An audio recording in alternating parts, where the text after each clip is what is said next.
Welcome to Training Camp Report presented by Frontier. Casey Phillips here with the man, the myth, the legend, the guy that gets you through your Sundays on NFL Red Zone, Scott Hansen. Scott, thanks for being with us. Casey, great to be with you on a football Saturday. You have been all over the place as you guys have been checking out all these different training camps, and today is particularly a special day. It is Back Together Saturday. Yep. So tell me a little bit about what that is meaning for you guys over at NFL Network. Yeah, so NFL Network, we are going coast to coast, wall to wall, 13 hours of live coverage of all 32 teams. So you may have heard this phrase, like you just said it, Back Together Saturday.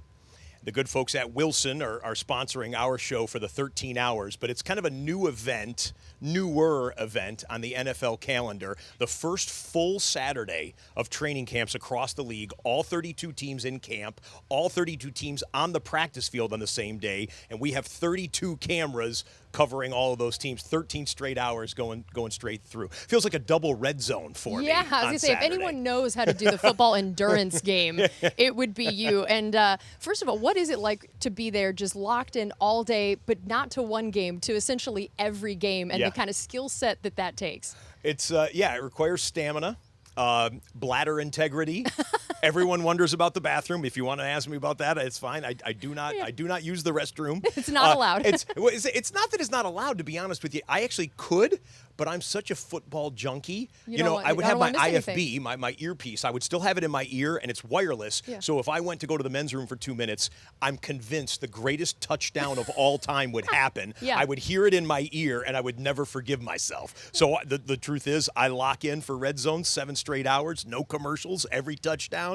It's a beautiful thing. That's I love incredible. it. I love it. Now you are out here for several hours today at Bucs camp, and you are someone that has some history with Tampa, with the Buccaneers. So tell everybody a little bit about that. Yeah, so when I was a young sportscaster back in the 1990s, dating myself here, the early Tony Dungy Buccaneers, I got a job at ABC 28, as it was then called, the ABC affiliate here in Tampa, and I was the weekend sports anchor. A young sportscaster by the name of Sage Steele, who I'm sure many of you are familiar with her great work on ESPN, was my colleague at ABC 28, and we covered. You guys were packing some talent, man. We were pretty.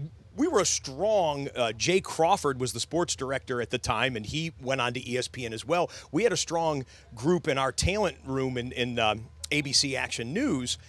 But the Buccaneers, that team, I mean, all you Bucs fans remember, of course, but think about all the personalities. They were helping you out. It was unbelievable. I mean, well, first of all, Tony Dungy, who obviously is now on Sunday Night Football and plies his trade and is a Super Bowl champion and whatnot. But you had Warren Sapp, you had Rondé Barber, you had John Lynch, you had Trent Dilfer, you had Mike Allstott and Warwick Dunn and, so many, Dave Moore, and I'm sure I'm missing Derek Brooks, of course. The talent football-wise was incredible, but for a media, trying to go in and get a soundbite out of that locker room was fantastic because there were so many big personalities that have gone on to big things. And so it was a great place to be a young sportscaster here, and I still consider Tampa kind of a home away from home. That's great. And so because you have such a unique perspective of, you knew the first Super Bowl team and what that looked like, now here with this team, as you've watched all the big plays they've made in the last couple years, I want to hear the biggest things that you're going to be watching this season for them and how you think they're going to show up on Red Zone most. Well, look, it starts with 12. Somehow, some way, he turns 45 in 4 days, something like that, and he continues to defy age and gravity. I mean, not only is he still at a high level, he finished second in the MVP last year. So how can't we think that he could still, if anyone doubts that he can throw 35 to 40 touchdowns this year, go ahead and doubt him. He loves that. So I think it starts with Tom. I think they would like to bring his volume down a little bit. No one threw more passes in the NFL last year than Tom Brady. But he's going to get him down the field. And the receiving core in at least the first month of the season, I think will look and feel a little bit different with the addition of Julio Jones and, of course, Chris Godwin still trying to come back from injury. But this is going to be a potent offense, and there's no reason to think that the Bucs won't be a top 5, top 3, maybe the top scoring offense in the NFL, which is good for business for us on NFL Red Zone. And now, of course, the unfortunate news, we still don't know the final verdict on Ryan Jensen, but Coach Bowles has come out and said that he will miss significant time. What came to your mind when you heard that and the way that could affect this team's prognosis, chances? Well, you hear it in the first week of training camp. Without pads on, this wasn't a full contact drill where his leg got twisted and everything.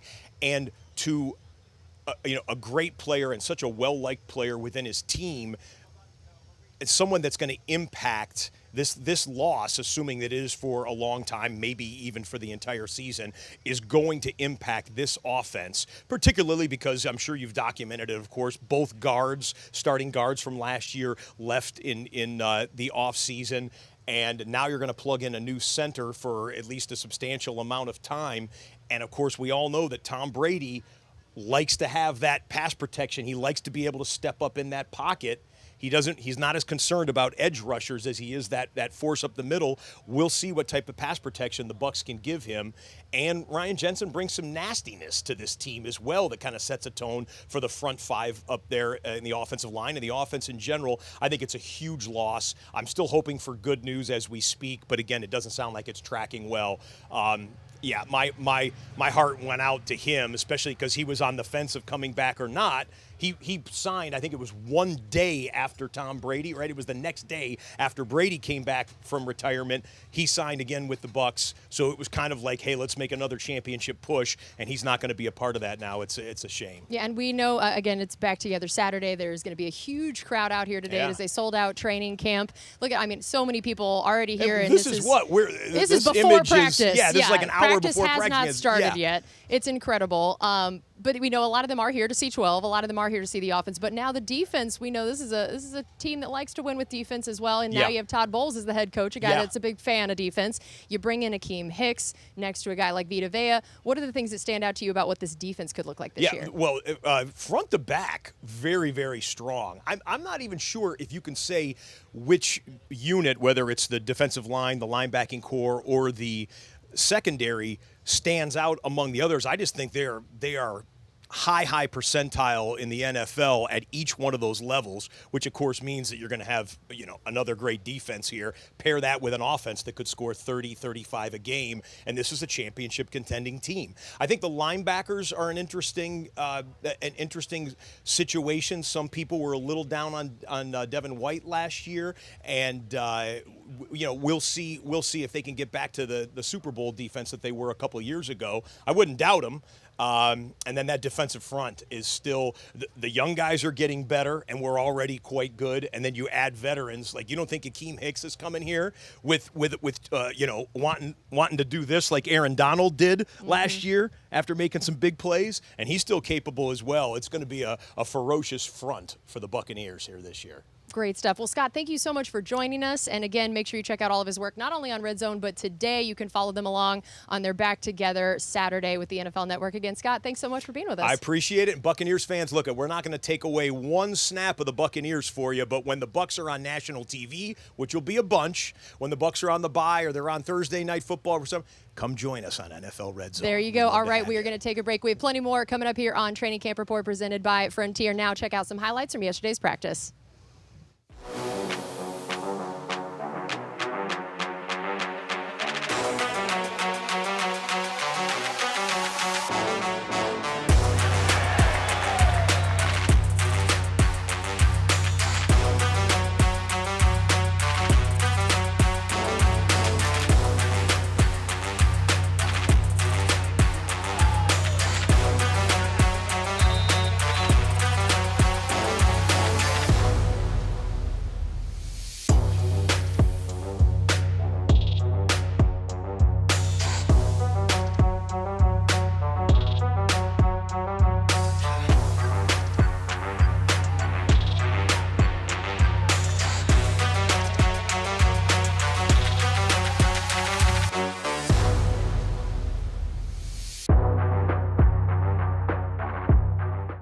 Goedeke, offensive line, Tampa Bay Buccaneers.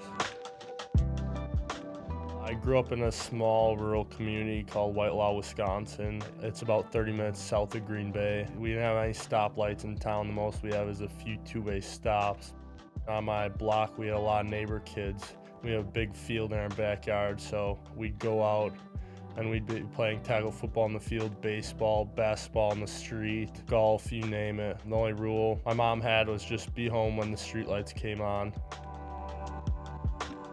For a while growing up, I was known as the fast kid, so I just had dreams that I'd be an NFL running back. As time went on, obviously, everyone speed-wise caught up to me, and I got a little bigger and was known as the big kid, but the physicality of the game is really what drew me to it. I mean, we'd be out at recess in middle school and elementary school, and we'd be playing on the pavement. I'd be tackling kids and everything, and not afraid to stick my head in there at all. So played tight end in high school. Then when I got to Stevens Point, I ended up earning the starting tight end spot. After the first year, I decided, like, why waste another year eligibility? Maybe I'm good enough to transfer now. So I made a cut up of myself just on some software and sent it out to Central Michigan coaches' contact info I got online, and just sent them an email with the huddle link and asked for a walk-on opportunity. Central Michigan, they had me there the weekend after I emailed them.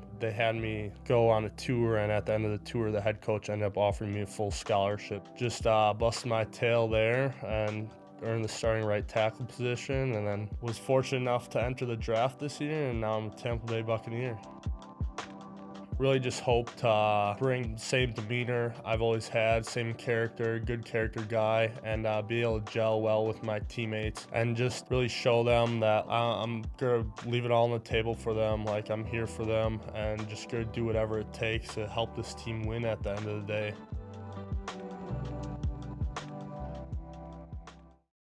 Welcome back into Training Camp Report presented by Frontier. You know, we swapped one Scott for another now here. Scott number 2. Yeah, brought back the OG Scott. Well, Scott Hansen. I know he was here. We talked about that. 90s, yeah, you guys both have a lot of longevity here, a lot of insight, and we just got a chance to see meet the rookies with Luke Goedeke. We are definitely going to get into the O-line in this segment, but first we are going to show you your Ticketmaster play of the day from yesterday's practice. And instead of 12, we got 11. There was a vet day off for a couple people. But then Carlton Davis with the INT. It's always so tough in training camp because it's like a good play for one side, feels questionable for the other, but we got to show the defense some love. That must have been like a 2-minute move the ball drill because he made a point of kneeling afterwards, right? So he made the smart play. It was a very heads-up play by him because they were doing the situational stuff, and you always like to see that early on in training camp that everybody's on their P's and Q's. Not really joking. It's awareness. Yeah, it's great. Situational awareness. It's great. All right, well, so let's get back into the offensive line here. So mainly, we want to talk about the interior spots, which is why, again, it was great that we showed that Luke Goedeke meet the rookies. So tell me the biggest things that are standing out to you now, especially with the uncertainty with Jensen. We talked about all offseason, you lose Ali Marpet, you lose Alex Kappa, but then you get Shaq Mason, you get these guys. Where do we stand now on the comfortability of who's going to be where, how we feel about the interior? I mean, I guess what it is, it's karma coming around for the 2021 season when we brought everyone back, keep the band together, right? And you had every single starter back from the Super Bowl season. That's not the case this year. And really, that was the exception. This is more like what you're used to. Some position or another on the field is going to have a lot of turnover. And in this case, it happens to be the interior offensive line. And with Ryan Jensen, now we found out yesterday that he's going to be out for at least a couple months. There's still the possibility that his season will be over. We don't know yet. But that means, at least at the beginning of the season, 3 new starters between Donovan Smith and Tristan Wirfs. That's just a fact. It's going to happen. And here we see what it is. You had Alex Kappa. He left, got a good free agency contract with the Bengals. Good for him. Shaq Mason, as you mentioned, a great pivot for the Buccaneers, 5th-round pick. Incredible value. So he steps right in there. You're feeling good at that spot. But then at center and left guard, you have ongoing, and in terms of center, just beginning competitions for the starting job. It was Ryan Jensen. He's a Pro Bowler. It's probably going to be either Robert Hainsey or Nick Leverett. The Bucs could bring in a veteran, but I think they want to look at these 2 guys first and hope one of them grabs the job. And then at left guard, Ali Marpet retired. Good for him. Aaron Stinney, we've talked about this a lot. Aaron Stinney and Luke Goedeke, the 2 primary competitors there. But at both of these spots, don't be surprised if you see another guy get a day or 2 here with the offensive line like yesterday. Brandon Walton, who's a first-year undrafted guy who we think of as a tackle. That's what he came in as. He got some first-team reps at left guard. So I think they're going to check all the boxes. They're gonna cast a wide net and see just what all the options are. But as we showed you there, those are probably the likely candidates for both battles. And what are some of the factors that go into those decisions, other than just, okay, who's the best at this spot, when it comes to things like versatility in a backup where you only have a couple guys that can be active on game day and how they like to use that? So what do you think are some of the dynamics there, other than just you maybe played the best at this left guard spot during training camp? Well, I think you make a good point about the versatility, and the Buccaneers prize that when they draft or find offensive linemen, and you're seeing it in play now with Robert Hainsey and Nick Leverett both. Well, Robert Hainsey was already playing center, but Nick Leverett sliding over. He was probably in that competition for left guard, but now he's going to concentrate on center. And I think it's not just versatility, but also some of it is attitude. You know what I'm saying? What grit or what attitude do they bring to the field? And I bring that up because Robert Hainsey said yesterday, and both Robert Hainsey and Nick Leverett, you could see they were kind of emotional about Ryan Jensen get hurt. He means a lot to them. He's done a lot for them. And on the field, we all know he's an emotional leader for that offense. And as he said, or I think Robert Hainsey said about him, his philosophy, this is Jensen, when he comes out to the field, whether it's a practice or a game, is I'm going to be the baddest guy on the field, all right, every day, every snap. And Robert Hainsey said, listen, I'm not Ryan Jensen. Very few people are. Yes. He said, but I do think I need to bring some of that. I need to try to bring some of that attitude. Yeah, maybe we if need everyone can up it by a little bit, you can add together. collectively add to a Ryan Jensen's attitude. Yeah, so, somebody that really is sort of leading the way. Now, Robert Hainsey, if he wins the job, or Nick Leverett, is not going to be the leader on the offensive line when you have a guy like Donovan Smith right there, right? Or even Tristan Wirfs after just 2 seasons. But he could help set the tone, whichever guy wins that job, and I think that's part of it. And Luke Goedeke was the self-described glass eater, I think is how he put it at the training, when he got drafted. So I think that is even more important potentially now, again, whether he's the starter or a backup, to have someone out there that is going to bring some more of that kind of nitty-gritty attitude to the whole thing. I'm in trying desperately to find a silver lining to this whole Jensen situation. At least the idea of the fact that his injury happened so early in camp, you do get longer for guys to bond and build that chemistry, because we talk about O-line more than any other position almost. It's about working together in that collective unit. So, I mean, if it was going to happen, which we hate that it happened, if it was going to happen, to be so early in camp gives you this whole next month to build that chemistry of guys next to each other. Yeah, and that's what Coach said too, and it makes sense. Yeah. You don't want it to happen at all. On the flip side, if it happened in December, you would have got 13 or 14 games out of a Pro Bowl center. Yes. So, we would have taken that. And takes we would have taken that. Yes, that's for sure. All right, well, we are going to take a quick break. We are back for another segment, the other group that is getting a lot of attention for who's fighting for what positions. We'll talk about the wide receivers coming up next. Who on the team is most likely to go pro in a different sport? Me. Ping pong. Y'all ain't see me on the ping pong table, but I'm nice. I'll go pro in ping pong. I say natural. And I say swimming. Be a big whale. Brent Stewart. Mike Evans, he can go to the NBA. I say me in boxing though. Reed, boxing. Tristan Wirfs in wrestling, easy. Me, 100%. I'm really a hooper that just play football. That's how I go down. Cyril Grayson. He can run like a deer.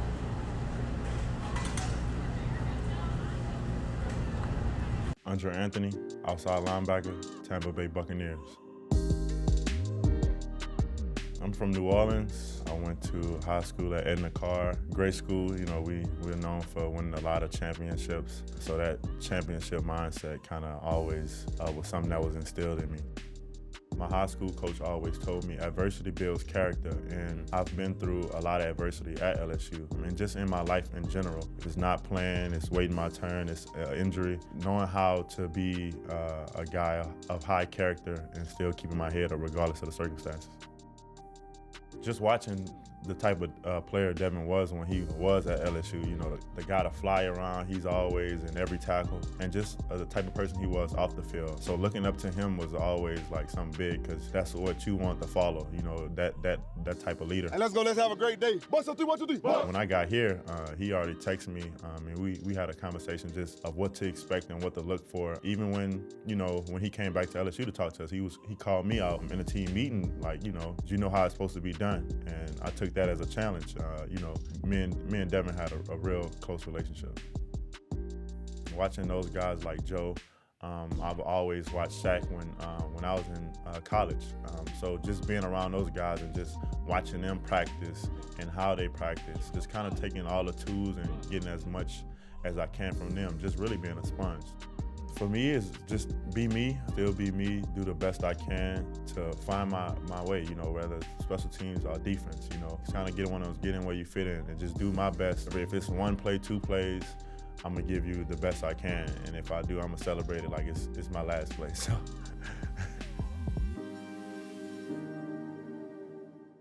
Welcome back into Training Camp Report presented by Frontier. Casey Phillips here with senior writer and editor Scott Smith, and this is our final segment of the day.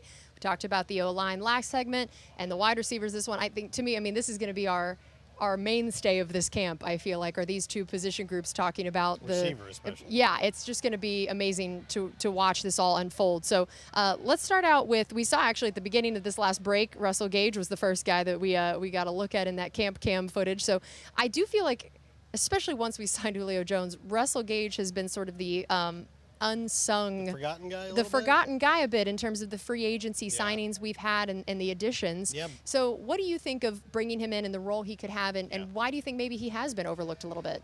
Well, Julio Jones is a bigger name. That's just all there is to it. So is Mike Evans, and so is Chris Godwin. Mm-hmm. But if you look at the commitment the Bucs made to him back in March, the size of the contract he got, that tells you all you need to know about what they expect, how prominent they expect him to be. And he had an unspecified injury during the OTAs and minicamp and didn't really get in field work. And so you thought maybe I thought that he could be a little slow coming along at the start of training camp. Actually, to be honest, didn't even know if he was going to be ready for the start of training camp. So when he was full go, that was good news to start with. And is he behind the 8 ball trying to build a chemistry with Tom Brady? Well, don't worry about that because he's been phenomenal, to the point that head coach Todd Bowles specifically brought him up as a guy that's just been great from day one. Every snap, he says, I don't think we've covered him yet. Like, they haven't covered him well on a route. So he's doing great. And really, I think the bigger picture here is you might look at this and go, after adding Julio Jones, we've got so many receivers. How's this all going to work out? How are they going to pare it down to 6 or 7? Well, I think what you have to look at is Rob Gronkowski is gone, okay? The Buccaneers have had one of the best passing offenses in the league each of the last 2 years. In 2020, it was a lot of no risk it, no biscuit, getting a lot of downfield shots. In 2021, defenses adjusted. We saw a lot of too high safety looks, and so Tom Brady adjusted, and the Bucs offense adjusted, and a lot of quick rhythm stuff. It worked even better than the year before in terms of the total offensive numbers. The Bucs are going to have to adjust again, and I think what they're going to have in 2022 is a very receiver-driven offense. Sure, Kyle Rudolph, Cam Brate, they'll pick up some catches. Maybe we'll throw a little bit more to the running backs. I think we will. But I think this is going to be a receiver-driven running back, and Todd Bowles said yesterday, we're going to keep a lot of receivers. So, there's going to be room for all of these guys to get fed, is what I'm saying. Yeah, it's going to be so interesting. And, if you look at Russell Gage, look at what he did. This is the last 8 weeks of last year. This is the most recent stats for him. Right. That's not too shabby. He became the number 1 receiver option in the second half of last year for the Falcons offense, and this is what he did. Mike Evans is probably somewhere around there, right? And Chris Godwin would have been if had he not gotten hurt. You might have 3 guys that for the last half of last year were top 10 receivers. It's incredible. He's ready to blow up, I think. I know we all love tracking the years that Mike Evans is going to get over 1,000 yards. 8 so far. Yep. And so do you still think this could be another year of that? Sure. Or do you think that now there are so many guys in this wide receiver room? I know that one of the great things about this locker room is that everyone is saying it is all about trying to get the ring. It's not about individual stats. It's not about what your role is. Everyone is bought into this idea that it's, hey, whatever I can the team.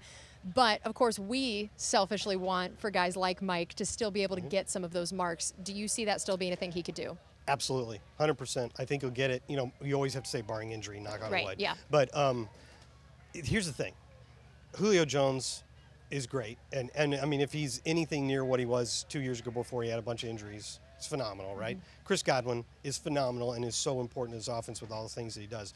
But when teams prepare for us, who do they double team? They still double team Mike. I still think opposing defenses want to take Mike out first. Right. Right? So that tells me he's still number one. No matter who they're bringing in here, Mike Evans is still number one. He's underrated, in my opinion. Yep. The number of times during a season when all of a sudden he's streaking down the sideline and he's beating the guy off the line, and it's just that big play out of nowhere. He's faster than he looks. He gets up, because he's such a long strider, so he's so good on those deep plays. He's going to get his handful of those during the season, and he's still going to be our number one. And as he said I think yesterday, we're talking about Julio Jones. He's like, maybe with him there, I'll get fewer double teams. And that's true. Yeah. At some point, if you run 3 wides or even 4 wides, as Coach Bowles said, the opposing defense isn't going to be able to double everybody. At some point, I think it was Julio said, I think we're going to see a lot of zone. Yeah. So because they just can't man-to-man everybody, and they can't double everybody. And I think that's good for Mike. Right, yes, I agree with that. And we talked about the idea of how special teams could actually be the thing that defines the last wide receiver or two on the roster. Right. But taking that part out, what do you think? We know what Mike and Chris are going to bring, what you want them to bring. Looking at Russell Gage and Julio Jones, and then especially whoever that other 1 or 2 guys are, what are the things that you think, whether it's like you talked about making up for Rob Gronkowski and what he did, or what are the types of things you're going to need from those guys, maybe the types of routes or the downs, the snaps they're getting? What are you looking for from the guys that we are not as used to? I think there's 3 things here, and one of them is simple. Does Tom Brady like him? Honestly. Yeah. If Tom Brady feels like he's got a good connection with the guy, I think that makes a difference. Yep. There's also special teams, and you brought it up. If one of them has a return job, if it's Jalen Darden, if it's Devin Tompkins, just to throw a name out there, wins the return job. Russell Gage was getting some work in the punt return rotation the other day. And then third, I think it's variety. They want to have a lot of different looks that they can throw at people. So if you have a different skill set, and this is where I might throw out a name like Scotty Miller. He's different than a lot of what the other Buccaneers do. So he could be, or Devin Tompkins again. If you have a different thing that you can bring to the offense that nobody else does, maybe Jalen Darden, maybe they find a way to utilize his lateral quickness and his shiftiness and his ability to avoid tackles that he showed at North Texas.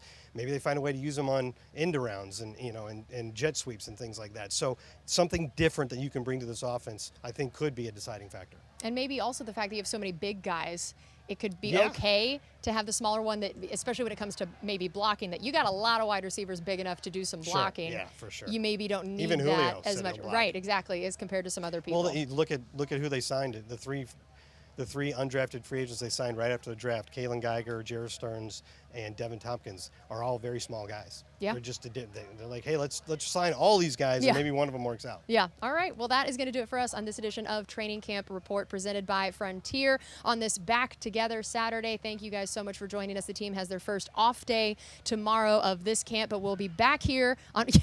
Scott's already clapping. All of us 4 days in a row of this heat, man. We're ready for an off. Hard. It's been 4 so straight tough days to have to stand here while they all run and kill themselves out there. How do they expect us to continue I like don't this? know. It's just Obviously, such a burden. we need a day to powder our noses, and then we'll be back on Monday morning. Hope to see you then.